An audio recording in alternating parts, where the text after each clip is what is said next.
I've been in Colombia for a year, and I can now officially say that I've lived in 2 countries. Just yesterday, I was talking with my friend Marina. She was shocked that I had 2 passports. I didn't realize, and it's kind of hard for me to appreciate how rare and special and blessed that is.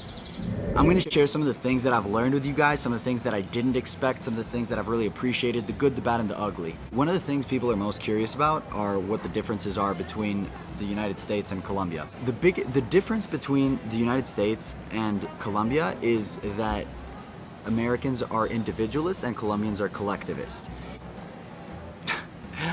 Logic plays less of a role in a collectivist culture because people aren't supposed to follow logic. They're supposed to follow rules. They're supposed to follow like other people. It's not like my logic. It's like, it's not, oh, I cracked the code, I figured it out, this is the way it's supposed to be done. No. Even if things are being done in a stupid way, you still gotta follow it because the tide is too strong. It's like, if you try to go, you can't go against the tide. You know? No matter how right you are, you're not going to be able to go against the tide. One of my favorite words is staccato. Staccato. I think staccato represents the United States pretty perfectly. It represents North Americans very well. The word staccato comes from music. It kind of means like piece by piece.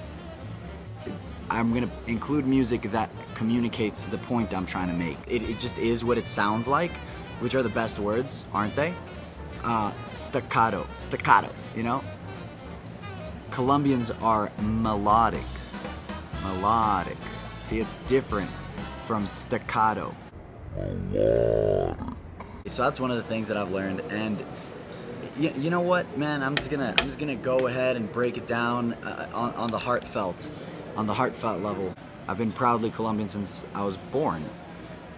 And I've always known about the good things. I've always talked about the good things. I've always shared the good things. It's since coming here to live as an adult that I've learned about the bad things viscerally, okay? But I've always heard about these bad things, right? You hear the horror stories. But living here, I've actually seen what they look like, how they feel, and when they happen. And I'm gonna share some of that with you, okay? So I'm gonna share, for example, what the third world is, because it's not obvious. If you look up what first world and third world are, you're gonna find a bunch of nonsense. It's not practical. Then there are developed and underdeveloped countries, which is more practical, but that's still kind of pessimistic, isn't it? What if there's just this one neighborhood or this one city, you know, in an underdeveloped country that doesn't deserve that title, that people could go to and be safe and have progress and get a job and it's clean? And it was only until coming here that I realized that I had there was a hole in my plan. There's a hole in that theory. And that is, very simply, my friends, that in underdeveloped countries, things don't work. If you asked anybody who's lived in a third world country or like an underdeveloped country, like if it is an underdeveloped country, they would tell you yes. And it's like they wouldn't try to do what I'm trying to do because they know, and we don't, as Americans or as North Americans, that things don't work the way they should. Literally, just products won't work.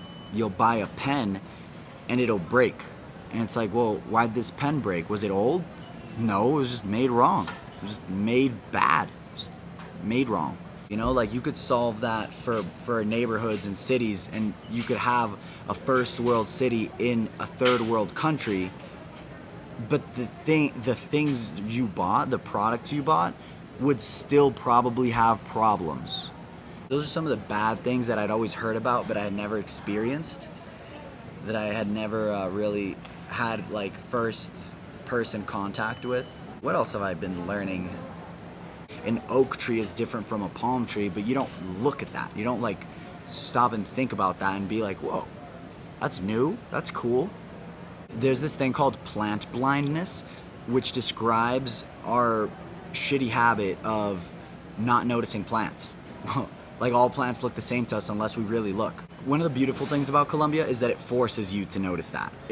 There's so much plant diversity, there's so much flora that you can't help but like be just walking down the street and you're like, holy shit, they're all different.